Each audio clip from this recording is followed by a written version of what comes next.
सेरा वाली के लोगो लगालो अपना झिझिया को झिझिया को हाँ देवी माई के नाम लिखा भालो अपना झिझिया को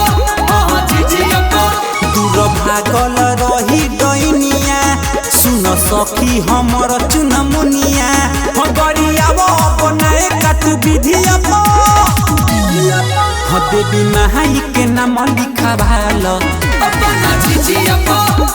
झिझिया को सेरा वाली के लोगो लगालो अपना झिझिया को झिझिया को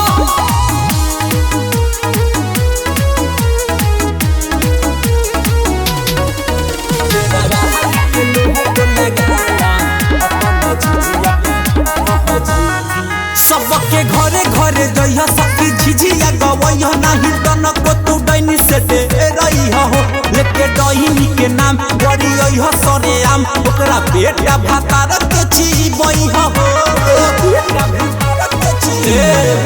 सबके घरे घरे जइह सखी झिझिया गवइह नाही तन को तू डैनी से डे रही हो लेके डैनी के नाम गरियह सरे आम ओकरा बेटा भातार के जीवइह हो चल चल के डैनी कदम पर तोरा भातारा के खइबो बरहम तर हम सब बैठ के गइबो एही सीढ़िए पर ह देवी माई के नाम लिखा भालो अपना झिझिया को झिझिया को सेरा वाली के लोगो लगालो अपना झिझिया को झिझिया को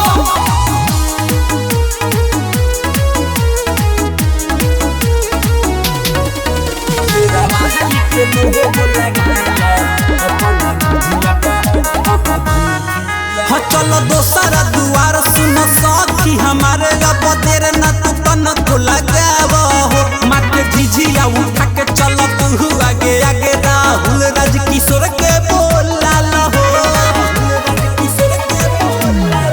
हाँ चलो दोसरा दुआर सुन सखी हमारे अब देर न तू तन को लगाव हो माथे झिझिया उठा के चलो तू आगे आगे राहुल सत्या रवि के बोला हो सखी करो नयब तू देरी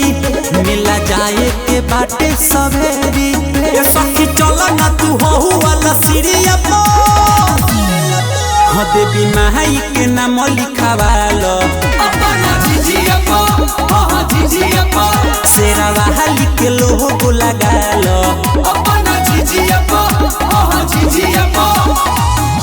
रिकॉर्डिंग बाय सुर संगम स्टूडियो साहेबगंज।